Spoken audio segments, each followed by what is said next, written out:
L'enjeu en Guyane, c'est aussi la santé et la nécessité surtout d'informer les malades du cancer des possibilités d'accompagnement et de prise en charge qui existent chez nous. C'était l'objectif du premier village sur ce thème aujourd'hui à Rémière-Montjoly, à l'initiative de l'association Awonola Yana. Des dizaines de professionnels ont accueilli le public. Laurent Marot et Martial Grit.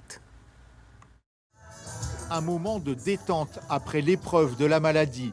Véronique Blandy est en rémission d'un cancer du sein. Sur ce stand, elle prend du temps pour elle, un soin relaxant, puis une séance de maquillage. Un bien-être et puis je me sens totalement, je reprends confiance dans le fait que je peux effectivement me sentir normale, me sentir à nouveau une femme, à désirer, regarder. Diane Lévy s'est battue contre un cancer du sein pendant 6 ans. À cette époque, la chimiothérapie dégrade son apparence.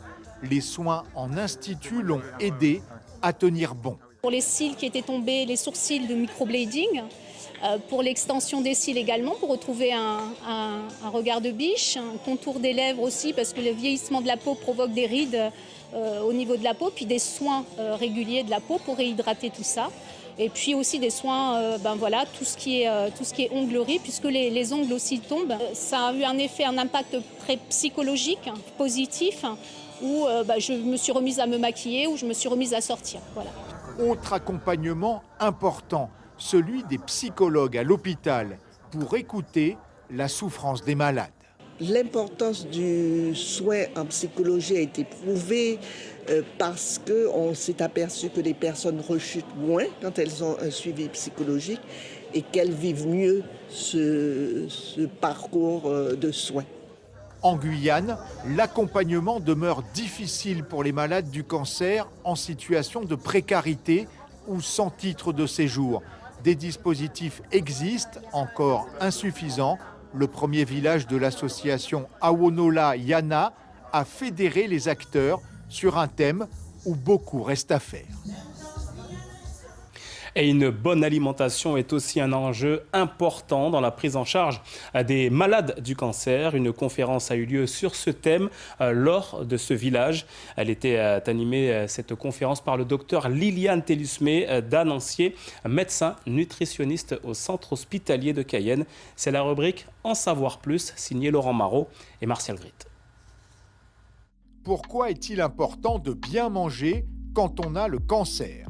Il est important de bien manger quand on a le cancer pour prévenir les troubles nutritionnels, notamment la dénutrition. Il faut savoir que les cancers, notamment les cancers digestifs, sont très pourvoyeurs de perte de poids, et qui est signe de dénutrition et qui va être un facteur qui va limiter parfois la prise des traitements et favoriser certaines complications. Quels conseils alimentaires pour les malades ? L'important, c'est de bien manger. Et comment bien manger ? Il faut avoir une alimentation suffisante. Pour cela, on va fractionner, c'est-à-dire qu'on va avoir plusieurs petits repas au cours de la journée. Et ces repas, ils vont être enrichis, c'est-à-dire que pour une même purée, par exemple, on va y rajouter du beurre, de la crème, du lait, du fromage, pour que les petites quantités qui sont ingérées vous apportent suffisamment d'énergie et de protéines. Cette énergie permet de limiter la survenue de la dénutrition et de limiter la perte de poids. Donc favoriser une meilleure santé lorsqu'on a les traitements du cancer qui sont particulièrement lourds. Une bonne alimentation est-elle un moyen de prévenir le cancer ? Une alimentation équilibrée, variée, qui limite l'apport en charcuterie, en produits transformés, en produits riches en pesticides et en additifs. Une alimentation riche en fruits, en légumes, en antioxydants permet effectivement de limiter la survenue d'un cancer. J'insiste également sur la consommation d'alcool qui doit être particulièrement modérée car favorise la survenue de cancers de la sphère ORL ou digestive. Et pour parler cette fois de la prise en charge hospitalière des malades du cancer, nous recevons le docteur François Coine, chef du pôle médecine interne, infectieuse et tropicale, où se trouve d'ailleurs le service oncologie à l'hôpital de Cayenne. Bonsoir. Bonsoir. Alors, il y a beaucoup de malades du cancer qui partent se soigner dans l'Hexagone. Alors, pourquoi, docteur, n'y a-t-il pas plus de prise en charge, une prise en charge plus importante en Guyane ? La prise en charge du cancer, c'est, on va dire, 4 étapes. Alors, il y a la prévention, le dépistage, c'est peut-être pas le sujet du jour.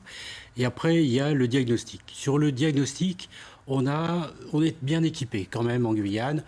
Des IRM, des scanners, on a un service d'endoscopie qui fonctionne bien, qui s'est doté récemment de nouveaux praticiens et de nouvelles techniques qui permettent, par exemple, de faire des échographies endobronchiques, endo-œsophagiennes, etc., qui améliorent encore les possibilités de diagnostic. Ce sont des patients qu'on envoyait auparavant dans d'autres centres et ces nouvelles techniques, y compris en pneumologie, nous permettent de faire plus de diagnostics.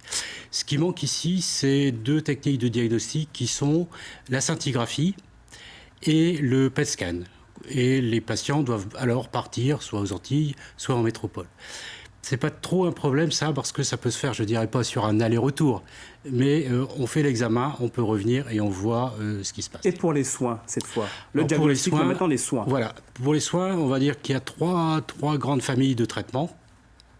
Pour ce qui est de la chimiothérapie, des thérapies ciblées, des immunothérapies, qui sont des nouveaux traitements, on va mettre ça dans le même paquet, même si ce n'est pas les mêmes traitements, on peut pratiquement tout faire.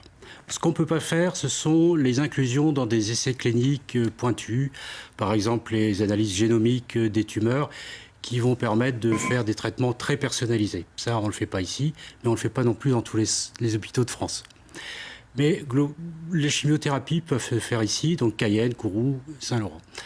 Après, il y a la chirurgie. Alors, les chirurgiens ne peuvent pas opérer des cancers comme ça.